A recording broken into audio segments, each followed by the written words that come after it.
परिचय।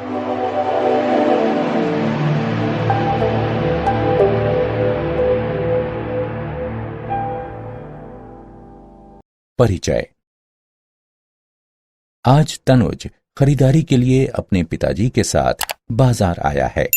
वो कुछ टी शर्ट तथा पैंट खरीदना चाहता है। वो एक दुकान में प्रवेश करता है तथा विभिन्न प्रकार की रंगीन टी शर्ट्स देखता है। पिताजी, यहां टी शर्टों के अनेक रंग हैं, लेकिन मुझे नीले रंग की टी शर्ट पसंद है। ठीक है बेटा, तो हम इसे खरीद लेते हैं। धन्यवाद पिताजी। बेटा, क्या तुम जानते हो कि ये भिन्न भिन्न रंग कपड़ों पर किस प्रकार प्रयोग किए जाते हैं? नहीं पिताजी, लेकिन मैं जानना चाहता हूं। कपड़ों पर विभिन्न रंगों के लिए विशिष्ट रसायन प्रयुक्त किए जाते हैं, जिनसे ये रंग प्राप्त होते हैं। ये रसायन उपसह संयोजन यौगिक कहलाते हैं। उपसह संयोजन यौगिक? पिताजी, ये क्या होते हैं? मुझे इनके विषय में कुछ भी पता नहीं है तथा मैं इनके विषय में और जानना चाहता हूं। विद्यार्थियों, आज हम उपसह संयोजन यौगिक के बारे में विस्तार से अध्ययन करेंगे।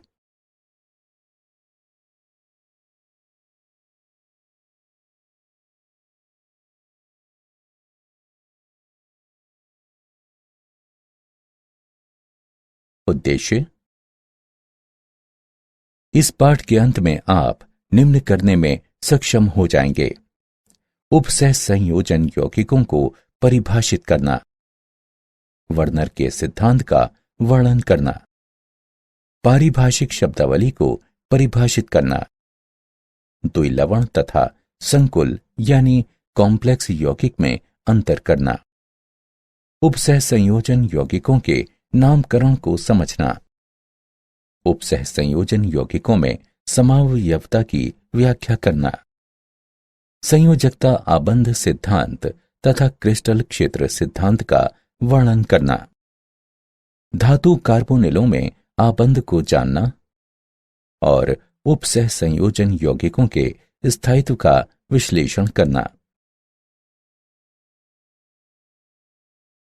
परिभाषा: अकार्बनिक रसायन की वो शाखा जिसमें उपसह संयोजन यौगिकों का अध्ययन किया जाता है, उपसह संयोजन रसायन कहलाती है। उपसह संयोजन यौगिक में एक केंद्रीय धातु परमाणु होता है, जो कि तटस्थ अणुओं की एक उपयुक्त संख्या से घिरा होता है तथा साधारणतः विलयन के साथ ही ठोस अवस्था में अपनी पहचान को बनाए रहते हैं। ये यौगिक खनिजों तथा पौधों में व्यापक रूप से उपस्थित होते हैं। ये अनेक वास्तविक जीवन के क्रियाकलापों जैसे जल की कठोरता का आकलन करना, मृदा तथा पौधे का उपचार तथा कपड़ा रंगाई में प्रयुक्त होते हैं।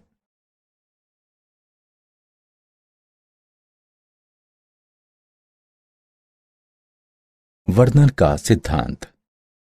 1898 में अल्फ्रेड वर्नर ने उपसह संयोजन यौगिकों की संरचनाओं के संबंध में उनकी विशेषताओं का वर्णन किया था। इन सिद्धांत के मुख्य बिंदु निम्न हैं। धातु में दो प्रकार की संयोजकताएं प्राथमिक तथा द्वितीयक पाई जाती हैं। प्राथमिक संयुक्ताएं सामान्य रूप से आयनीय होती हैं, ऋणात्मक आयनों या उदासीन अणुओं द्वारा संतुलित होती हैं। प्राथमिक संयुक्ताएं आयनीय होती हैं, जबकि द्वितीयक संयुक्ताएं अन आयनीय होती हैं। प्रत्येक धातु परमाणु में केंद्रीय परमाणु के निकट द्वितीयक संयुक्ताओं की एक विशेष संख्या पाई जाती है। ये संयुक्ताएं केंद्रीय परमाणु के निकट आकाश में इस प्रकार से प्रक्षेपित होती हैं, जो कि उपसह संयोजन यौगिक को एक निश्चित ज्यामिति प्रदान करती हैं। न केवल उदासीन केंद्रीय परमाणु से समन्वयित होते हैं, अपितु आयन भी उसी प्रकार से समन्वयित हो सकते हैं। समन्वय मंडल में जब एक आयन एक उदासीन अणु को प्रतिस्थापित करता है, तब ये अपने वैद्युत संयोजक यानी इलेक्ट्रोवैलेंट गुण को खो देता है तथा अन्य आयनीय अनुबंधन द्वारा केंद्रीय आयन से जुड़ जाता है।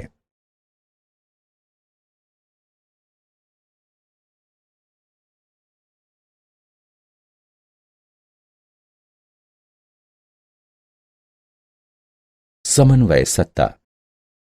एक संकुल यानी कॉम्प्लेक्स आयन एक विद्युत आवेश युक्त स्पीशीज है जिस पर कि दहन या ऋण आवेश पाया जाता है।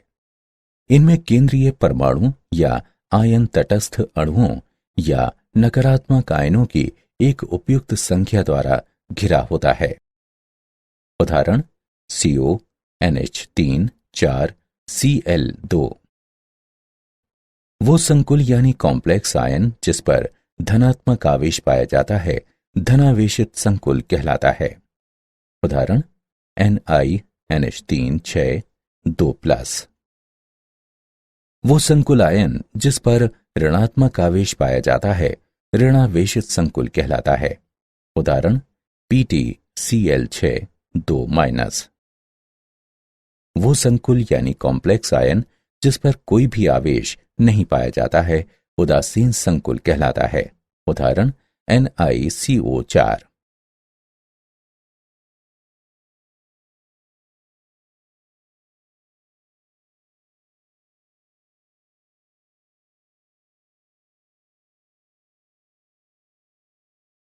लिकंड ऐसे उदासीन अणु या आयन जो कि एक संकुल में धातु आयन को घेरते हैं लिकंड कहलाते हैं।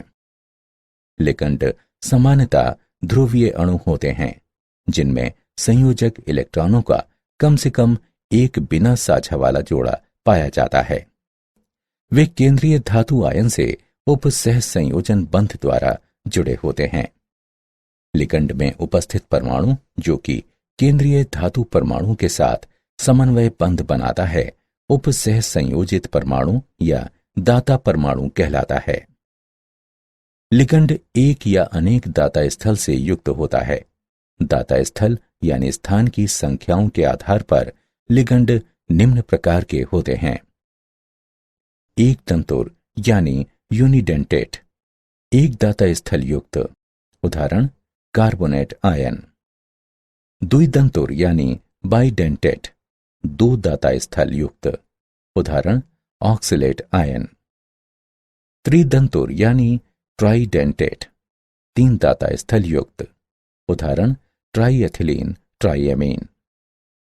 चतुर्दंतुर टेट्राडेंटेट यानी चार दाता स्थल युक्त। उदाहरण ट्राइएथिलीन टेट्राएमीन। षटदंतुर हेक्साडेंटेट छह दाता स्थल युक्त।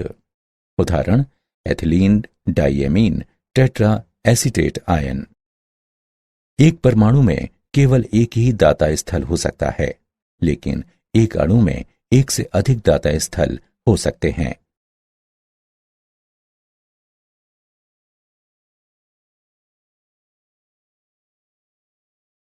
दंतुरता तथा किलेटन। जब एक बहुदंतुर लिकंड एक से अधिक दाता स्थल द्वारा स्वतः ही एक धातु आयन से संयोजित हो जाता है तो एक रिंग सदृश संरचना प्राप्त होती है। इस रिंग सदृश को कीलेट रिंग कहते हैं। PT ट्राइन 2 धनात्मक कीलेटन का उदाहरण है। लिकंड धातु आयन के साथ संयोजित होकर एक रिंग सदृश संरचना का निर्माण करता है जिसे कीलेट लिगंड कहते हैं। लिगंड समूहों की संख्या लिगंड की तंतुरता को दर्शाती है। यदि दो उपसह संयोजित परमाणु एक समान होते हैं तो द्वितंतुर लिगंड सम्मित होते हैं। यदि दो उपसह संयोजित परमाणु भिन्न होते हैं तो वो असम्मित होते हैं।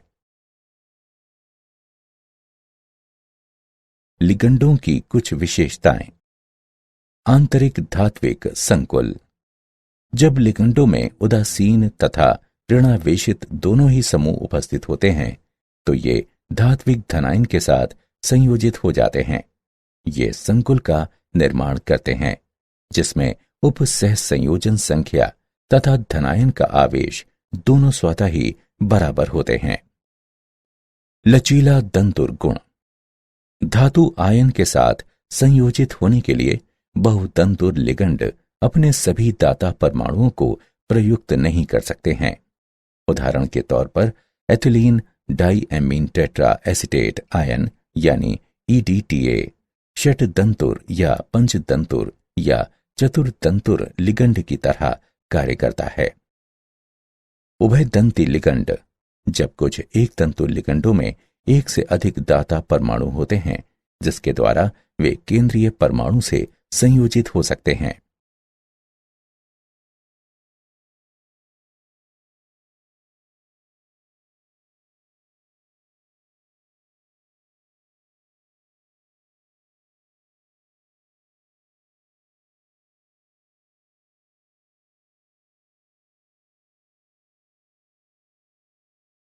समन्वय मंडल तथा समन्वय संख्या। समन्वय मंडल संकुलों में केंद्रीय धातु आयन अन्य आयनीय लिगंडों के साथ जुड़ा होता है तो ये समन्वय मंडल कहलाता है। वो भाग जो कि गुरु कोष्ठक के बाहर उपस्थित होता है उपसह संयोजन मंडल कहलाता है। समन्वय मंडल में उपस्थित स्पीशीज अनआयनीय होती हैं। आयन मंडल में उपस्थित स्पीशीज आयनीय होती हैं। समन्वय संख्या। समन्वय मंडल में सभी लिगंड केंद्रीय धातु परमाणु के साथ जुड़े होते हैं जिसे कि धातु परमाणु की समन्वय संख्या कहते हैं।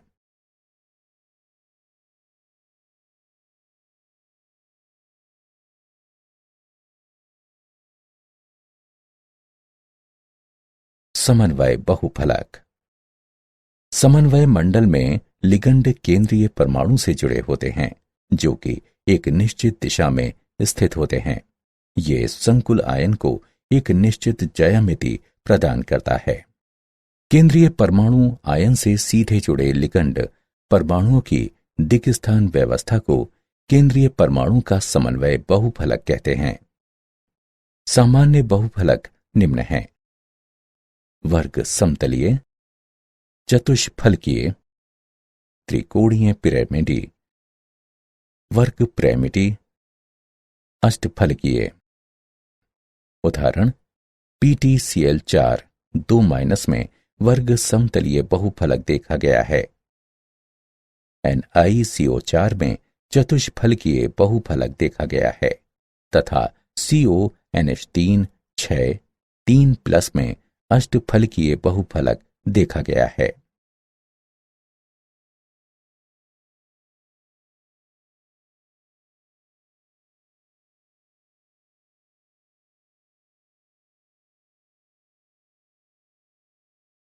केंद्रीय परमाणु की ऑक्सीकरण संख्या।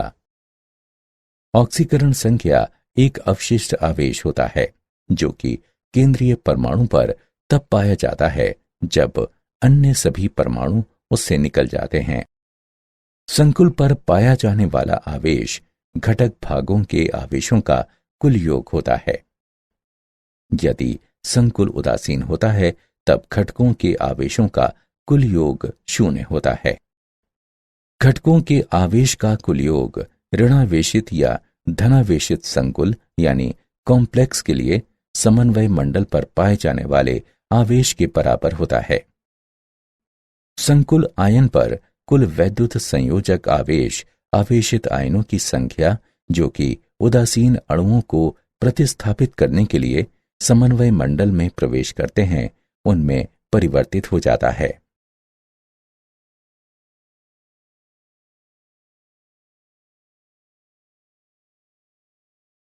प्रभावी द्रव्यमान संख्या EAN।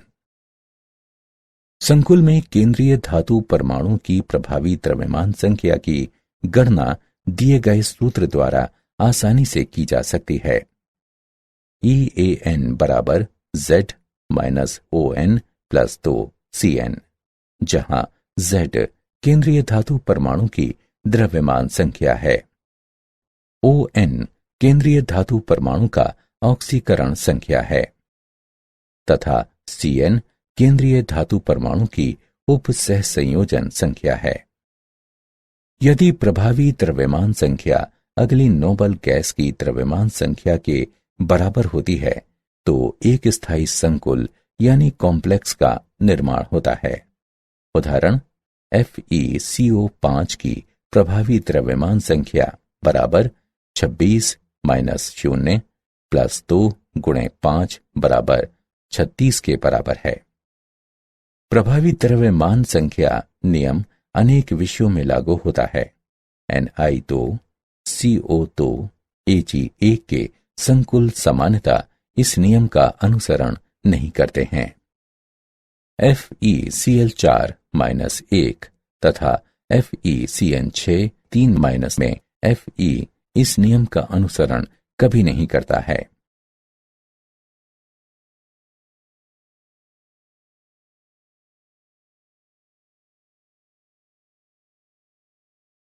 होमोलेप्टिक तथा हेट्रोलेप्टिक संकुल। होमोलेप्टिक संकुल ऐसे संकुल जिसमें धातु परमाणु केवल एक प्रकार के लिगंड से संयोजक बंधों द्वारा जुड़ा होता है। होमो शब्द ये दर्शाता है कि कोई सभी के लिए समान है। उदाहरण के तौर पर CONH3 6 3 प्लस तथा FeCN6 4 माइनस।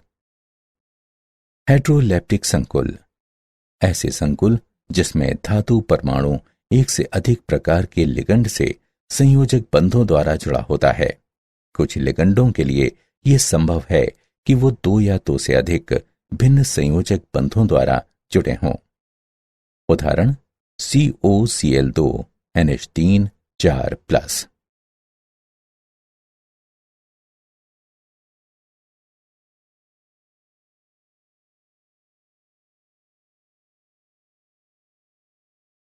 द्विलवण तथा संकुल यौगिक में अंतर। चलो अब द्विलवण तथा संकुल यौगिक के मध्य कुछ महत्वपूर्ण अंतर जानते हैं। द्विलवण में संयोजक बंध नहीं पाए जाते हैं, जबकि संकुल यौगिक में संयोजक बंध उपस्थित होते हैं। द्विलवण ठोस अवस्था में विद्यमान होते हैं, जबकि संकुल यौगिक ठोस अवस्था के साथ साथ जलीय विलयनों में भी विद्यमान होते हैं। द्विलवण जलीय विलयन में अपनी पहचान खो देते हैं, जबकि संकुल यौगिक जलीय विलयन में अपनी पहचान नहीं खोते हैं। द्विलवण में 2 लवण समान अनुपात में पाए जाते हैं, जबकि संकुल यौगिकों में 2 आयनों से मिलकर बना होता है, जो कि समान अनुपात में हो भी सकते हैं और नहीं भी। द्विलवण में धातु आयन अपनी सामान्य संयोजकताओं को दर्शाते हैं, जबकि संकुल लवण में धातु आयन अपनी प्राथमिक तथा द्वितीयक संयोजकताओं को दर्शाते हैं। द्विलवण जलीय विलयन में सरल आयनों का निर्माण करते हैं, जबकि संकुल यौगिक जलीय विलयन में संकुल आयनों का निर्माण करते हैं।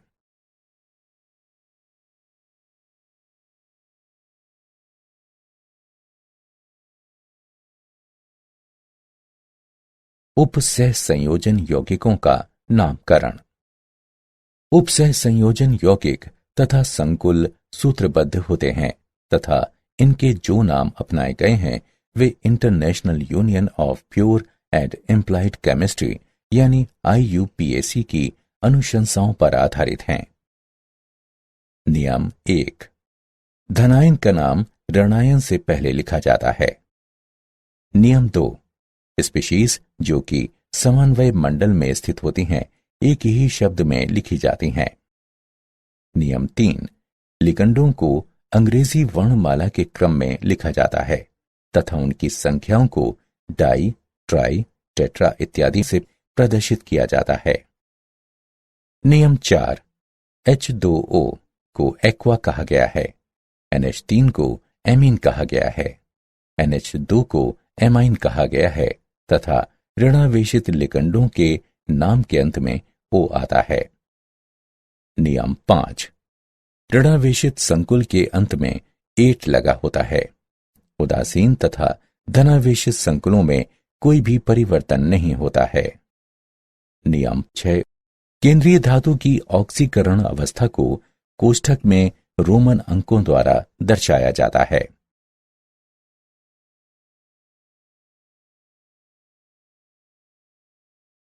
बहुकेंद्रकीय उपसह संयोजन यौगिकों का नामकरण। जब संकुल में दो या दो से अधिक परमाणु पाए जाते हैं तो वो बहुकेंद्रकीय संकुल लाता है तथा दो धातु परमाणुओं से बंधे हुए लिगंड बंधीय लिगंड कहलाते हैं। ऐसे लिगंडों के नाम में म्यू वर्णमाला इन लिगंडों के नाम से पहले लिखी जाता है तथा अन्य संकुल से हाइफन द्वारा पृथक होते हैं। उदाहरण, इस उपसह संयोजन यौगिक को tetraammine cobalt 3 mu amido mu nitro tetraammine cobalt 3 nitrate के नाम से जाना जाता है।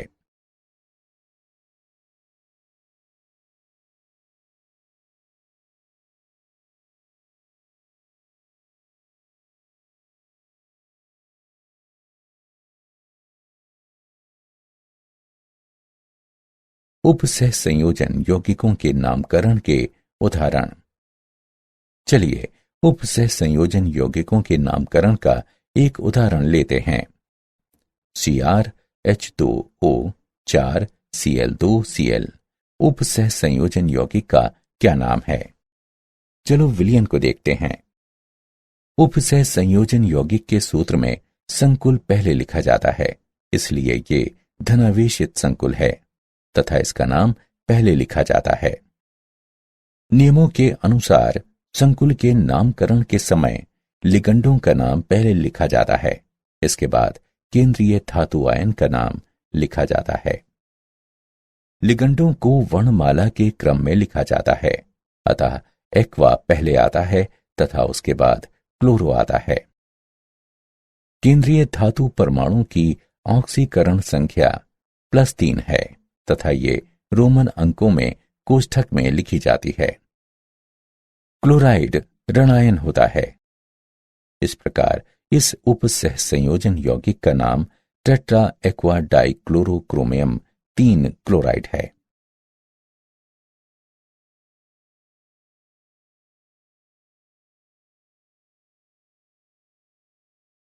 उपसह संयोजन यौगिकों का सूत्र लिखना।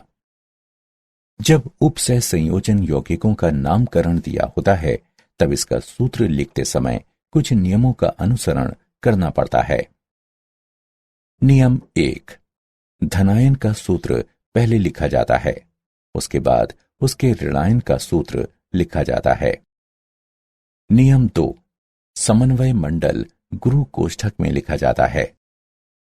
नियम 3, समन्वय मंडल में चिन्हों का क्रम जो कि केंद्रीय धातु को पहले प्रदर्शित करता है, लिगंडों से उनके वर्णमाला क्रम से पहले लिखा जाता है। नियम 4, बहु परमाणुक लिगंड के सूत्र को कोष्ठक में लिखते हैं। नियम 5, समन्वय मंडल के भीतर लिगंडों तथा केंद्रीय धातु परमाणु के मध्य कोई भी स्थान नहीं होता है। नियम 6, उपसह संयोजन यौगिक में धनायन का आवेश ऋणायन के आवेश द्वारा संतुलित होता है। उपसह संयोजन यौगिकों में समावयवता। दो या दो से अधिक रासायनिक यौगिक जिनके रासायनिक सूत्र समान किंतु संरचनाएं भिन्न होती हैं, समावयवी कहलाते हैं तथा इस प्रक्रिया को समावयवता कहते हैं। उपसह संयोजन यौगिकों में लिगंड किसी दिए गए धातु परमाणु के चारों ओर एक विशिष्ट दिशा में व्यवस्थित होते हैं। धातु आयन के चारों तरफ लिगंडों की स्थिति तथा क्रम के आधार पर अनेक समावयवी संभावनाएं बन जाती हैं। समावयवियों को विस्तृत स्तर पर दो मुख्य श्रेणियों में वर्गीकृत किया जा सकता है: संरचनात्मक समावयवी तथा त्रिविम समावयवी। संरचनात्मक समावयवी। संरचनात्मक समावयवियों में केंद्रीय धातु परमाणु के चारों ओर लिगंडों का भिन्न क्रम उपस्थित होता है। विभिन्न प्रकार के संरचनात्मक समावयवी निम्न प्रकार हैं: बंधनी समावयवता। ये समावयवता तब पाई जाती है जब लिगंड उभय दंती संलग्नी होते हैं तथा ये दो या दो से अधिक भिन्न परमाणुओं से जुड़ सकता है। उपसह संयोजन समावयवता किसी संकुल में उपस्थित भिन्न धातुओं की धनायन एवं ऋणात्मक उपसह संयोजन सत्ता के समय लिगंडों के अंतर परिवर्तन से इस प्रकार की समावयवता उत्पन्न होती है। आयनन समावयवता ये समन्वय मंडल में उपस्थित संकुल आयन तथा इसके बाहर उपस्थित आयन के मध्य समूहों के आदान प्रदान के कारण होती है। ये समावयवी विलयन में विभिन्न आयनों को देते हैं, जबकि इनके रासायनिक सूत्र समान ही होते हैं। हाइड्रेट समावयवता ये विलायक की क्षमता के कारण होती है।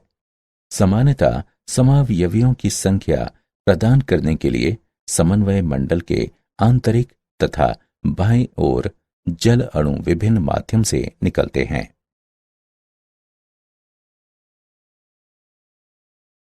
त्रिविम समावयवता त्रिविम समावयवता आकाश में परमाणुओं या समूहों के विभिन्न क्रम के कारण होती है। ये दो प्रकार की होती हैं। ज्यामितीय समावयवता इस प्रकार की समावयवता हेटेरोलेप्टिक संकुलों में पाई जाती हैं, जिनमें लिगंडों की भिन्न ज्यामितीय व्यवस्थाएं संभव हो सकती हैं। जब दो अभिन्न लिगंड निकटवर्ती स्थानों पर पाए जाते हैं, तब ऐसे समावयव समपक्ष समावयव कहलाते हैं। जब दो अभिन्न लिगंड एक दूसरे के विपरीत क्रम में पाए जाते हैं, तब ऐसे समावयव विपक्ष समावयव कहलाते हैं। Ma2B2 प्रकार के 4 उपसह संयोजन संकुल तथा Ma4B2 प्रकार के 6 उपसह संयोजन संकुल ज्यामितीय समावयवता दर्शाते हैं। ध्रुवण समावयवता ध्रुवण समावयव एक दूसरे के तर्पण प्रतिबिंब होते हैं, जिन्हें एक दूसरे पर अध्यारोपित नहीं किया जा सकता। इन्हें प्रतिबिंब रूप या एनेंटिओमर कहते हैं। प्रतिबिंब रूप या एनेंटिओमर समतल ध्रुवित प्रकाश से भिन्न प्रकार से प्रतिक्रिया करते हैं।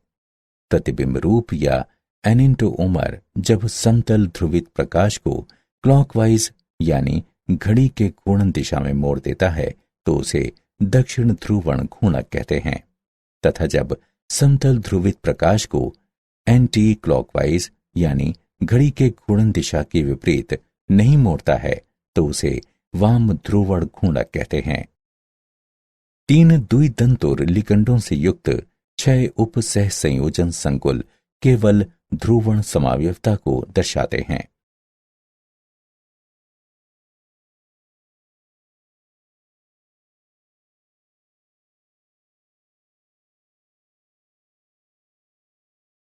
संयोजकता आबंध सिद्धांत संयोजकता आबंध सिद्धांत में सम्मिलित आधारीय सिद्धांत निम्न हैं। कक्षकों का संकरण, धातु परमाणुओं तथा लिगंडों के मध्य आबंध, अवलोकित चुंबकीय मापन तथा बंध प्रकार के मध्य संबंध। इस सिद्धांत के अनुसार केंद्रीय धात्विक परमाणु के साथ लिगंड उपसह संयोजक बंध द्वारा आबंधित होते हैं। इस प्रकार लिगंड में इलेक्ट्रॉनों का एक युगल समूह अवश्य होना चाहिए तथा आबंध के लिए धातु के पास कुछ रिक्त कक्षक अवश्य होने चाहिए। उदाहरण के तौर पर K4MnCN6 के निर्माण का संयोजकता आबंध सिद्धांत के आधार पर वर्णन किया जा सकता है। बाह्य कक्षक संकुल वह संकुल जिसमें बाह्य ऑर्बिट के डी कक्षक आबंध के लिए प्रयुक्त होते हैं, बाह्य कक्षक संकुल कहलाते हैं। आंतरिक कक्षक संकुल वो संकुल जिसमें आंतरिक ऑर्बिट के डी कक्षक आबंध के लिए प्रयुक्त होते हैं, आंतरिक कक्षक संकुल कहलाते हैं। उच्च प्राचक्रण संकुल वो संकुल जिसके एक निश्चित इलेक्ट्रॉनिक विन्यास में अयुग्मित इलेक्ट्रॉनों की संख्या अधिकतम होती है, उच्च प्राचक्रण संकुल कहलाता है।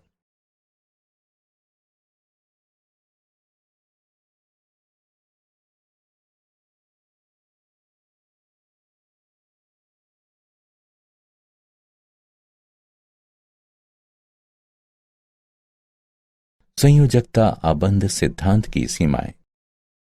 संयोजकता आबंध सिद्धांत की मुख्य सीमाएं निम्न हैं। ये उपसह संयोजन यौगिकों द्वारा दर्शाए गए रंगों का स्पष्टीकरण नहीं देता। ये सिद्धांत दुर्बल तथा प्रबल लिगंडों के मध्य विभेद नहीं करता।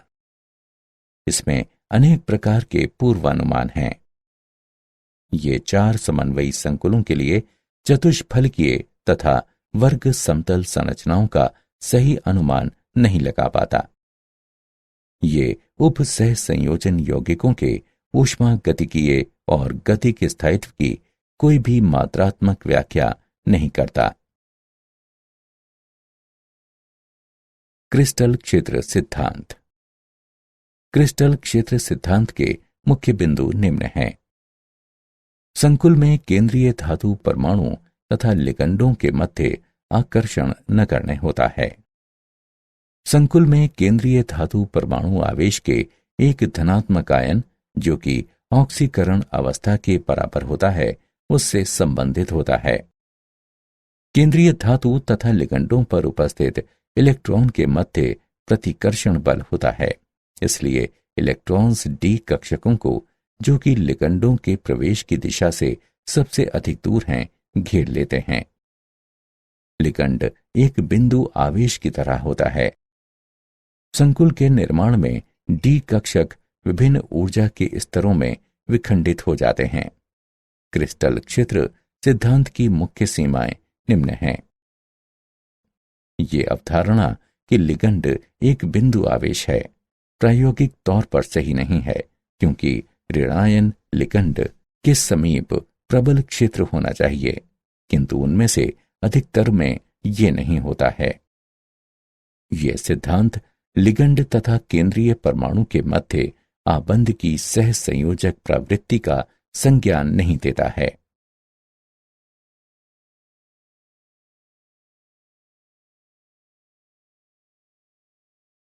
डी कक्षकों का क्रिस्टल क्षेत्र विपाटन। 5 डी कक्षकों को 2 समूहों में वर्गीकृत किया जा सकता है। डी कक्षकों में से 3, जो कि उपसह संयोजित अक्ष के मध्य विन्यासित होते हैं, T2G कक्षक कहलाते हैं। अन्य 2 डी कक्षक, जो कि उपसह संयोजित अक्ष के समांतर विन्यासित होते हैं, EG कक्षक कहलाते हैं। मुक्त धातु आयनों के संबंध में सभी 5 डी कक्षकों में समान ऊर्जा होती है, लेकिन लिगंडों की एक जोड़ी से उनका संबंध तथा ऊर्जाएं घट जाती हैं। प्रभावशाली लिगंडों के अंतर्गत धातु आयन के 5 डी कक्षकों का विपाटन क्रिस्टल क्षेत्र विपाटन कहलाता है। ये डेल्टा के द्वारा दर्शाया जाता है तथा क्रिस्टल क्षेत्र विपाटन ऊर्जा कहलाती है। वे लिगंड जो अधिक क्रिस्टल क्षेत्र विपाटन उत्पन्न करते हैं प्रबल लिगंड कहलाते हैं, जबकि जो लिगंड कम क्रिस्टल क्षेत्र विपाटन उत्पन्न करते हैं दुर्बल लिगंड कहलाते हैं।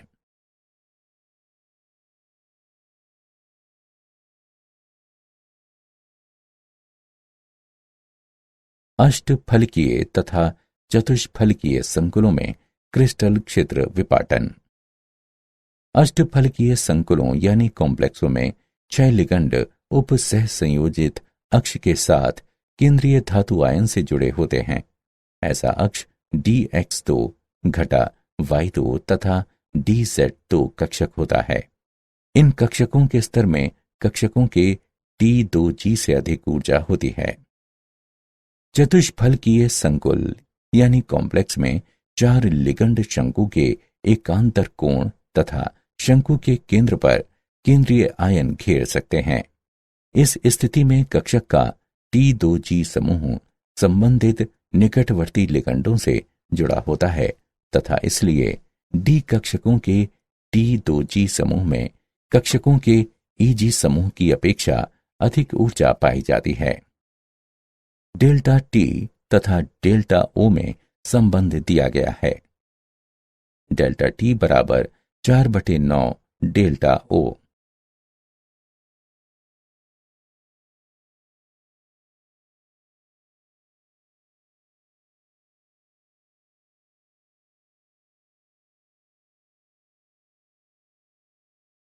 उपसह संयोजन यौगिकों में रंग।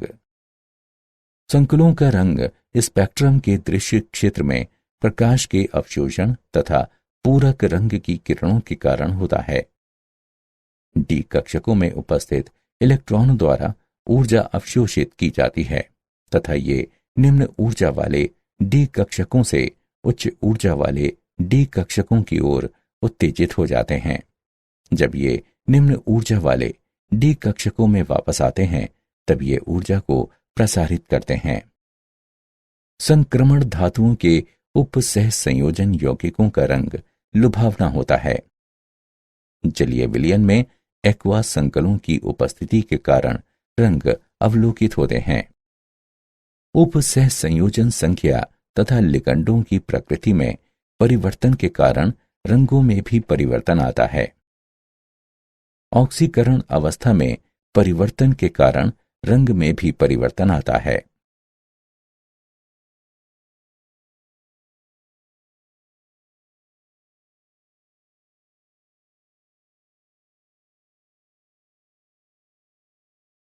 धातु कार्बोनिलों में आबंध।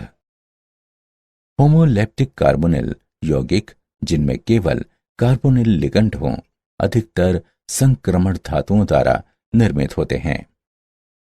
डी ब्लॉक के केंद्रीय भाग से धातु द्वारा महत्वपूर्ण धातु कार्बोनिल का निर्माण होता है। धातु कार्बोनिल आबंध में सिग्मा तथा पाई दोनों आबंध भाग लेते हैं। कार्बन मोनोऑक्साइड पर उपस्थित एकल युगल के साथ संक्रमण धातु के रिक्त डी कक्षक के परस्पर व्यापन से सिग्मा आबंध बनता है। पाई आबंध धातु के पूरित डी कक्षकों में से एक इलेक्ट्रॉन युगल को कार्बन मोनोऑक्साइड के रिक्त प्रतिआबंधन पाई कक्षक में दान करने से बनता है। धातु कार्बोनिलों की विशेषताएं। धातु कार्बोनिलों की कुछ मुख्य विशेषताएं निम्न हैं। एक नाभिकीय कार्बोनिल या तो रंगहीन होते हैं या फिर हल्के रंग के होते हैं। बहुनाभिकीय कार्बोनिल अधिक गहरे रंग के होते हैं। धातु कार्बोनिल कमरे के ताप तथा दाब पर अधिकतर ठोस अवस्था में पाए जाते हैं, सिवाय लोहा तथा निकेल कार्बोनिल के जो कि तरल अवस्था में होते हैं। केंद्रीय धातु तथा CO लिगंडों के कारण ये अत्यधिक क्रियाशील होते हैं।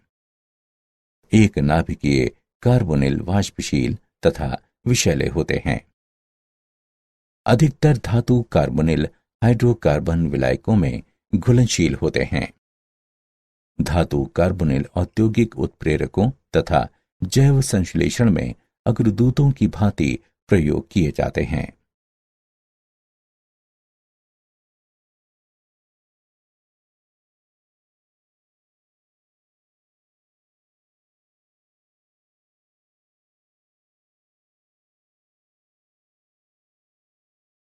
उपसह संयोजन यौगिकों का स्थायित्व। संकुल के निर्माण में एक धातु आयन तथा लिगंडों के मध्य प्रतिक्रिया सम्मिलित होती है। यदि केंद्रीय धातु आयन तथा लिगंडों के मध्य आकर्षण बल प्रबल होता है तो संकुल स्थायी होगा। संकुलों का स्थायित्व लिगंडों की प्रकृति, धातु आयन की प्रकृति, विलयन के pH तथा ताप पर निर्भर करता है। विलयन में संकुल का निर्माण एक प्रतिवर्ती क्रिया है तथा ये बाह्य तापीय प्रक्रिया है। साम्यावस्था स्थिरांक K को साम्य स्थिरांक कहते हैं। साम्य स्थिरांक का मान जितना अधिक होगा संकुल उतना ही अधिक स्थायी होगा। धनायन जितना छोटा होता है उसके ऊपर आवेश उतना ही अधिक होता है, जिससे संकुल उतना ही अधिक स्थायी होगा। लिगंड जितना प्रबल होता है संकुल उतना ही अधिक स्थायी होगा।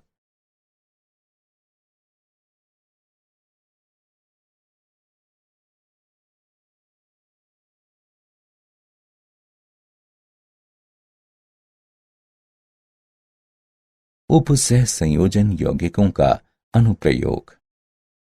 उपसह संयोजन यौगिकों के कुछ महत्वपूर्ण अनुप्रयोग निम्न हैं। बॉक्साइट NaOH के साथ उत्पन्न संकुल यानी कॉम्प्लेक्स से शुद्ध किया जाता है। कठोर जल में Ca2+ तथा Mg2+ के आकलन के लिए EDTA का प्रयोग किया जाता है। PbEDTA संकुल में निर्मित Pb को हटाने के लिए EDTA का प्रयोग किया जाता है। हीमोग्लोबिन में Fe पाया जाता है। क्लोरोफिल में Mg पाया जाता है। विटामिन B12 में CO2+ उपस्थित होता है। कैंसर के उपचार में समपक्ष प्लेटिन का ट्यूमर विरोधी कारक की भांति प्रयोग किया जाता है। ये फोटोग्राफी में प्रयोग होते हैं। जिंक तथा उसके साइनाइड संकुलों के साथ क्रिया कराकर चांदी तथा सोना निष्कर्षित होते हैं।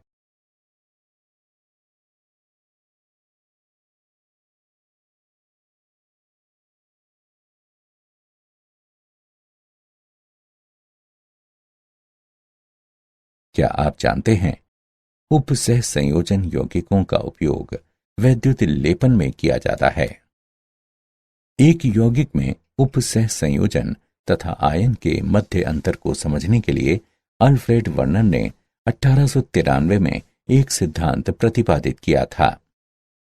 समावयवी ऐसे दो या इससे अधिक यौगिक होते हैं जिनके रासायनिक सूत्र समान होते हैं, परंतु परमाणुओं की व्यवस्था भिन्न होती है।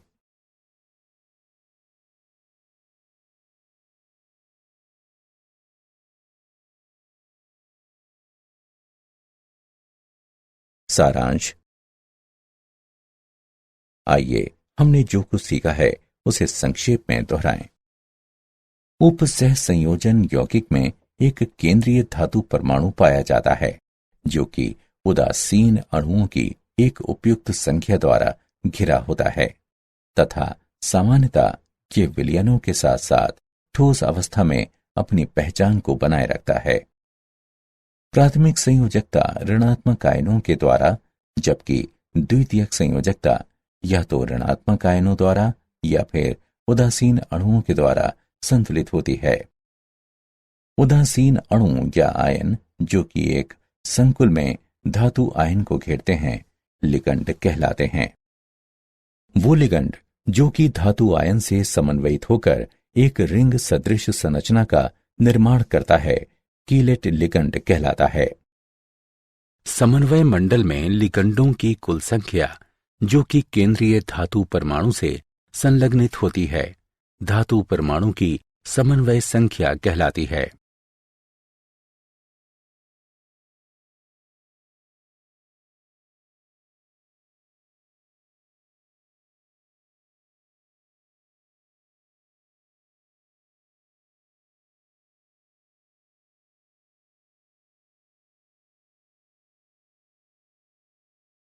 केंद्रीय धातु के चारों ओर संरचनात्मक समावयव में लिगंडों के विभिन्न क्रम पाए जाते हैं। त्रिविम समावयवता आकाश में परमाणुओं समूहों के विभिन्न क्रमों के कारण होती है। वो संकुल जिसके एक निश्चित इलेक्ट्रॉनिक विन्यास में अयुग्मित इलेक्ट्रॉनों की संख्या अधिकतम होती है उच्च प्राचक्रण संकुल कहलाता है।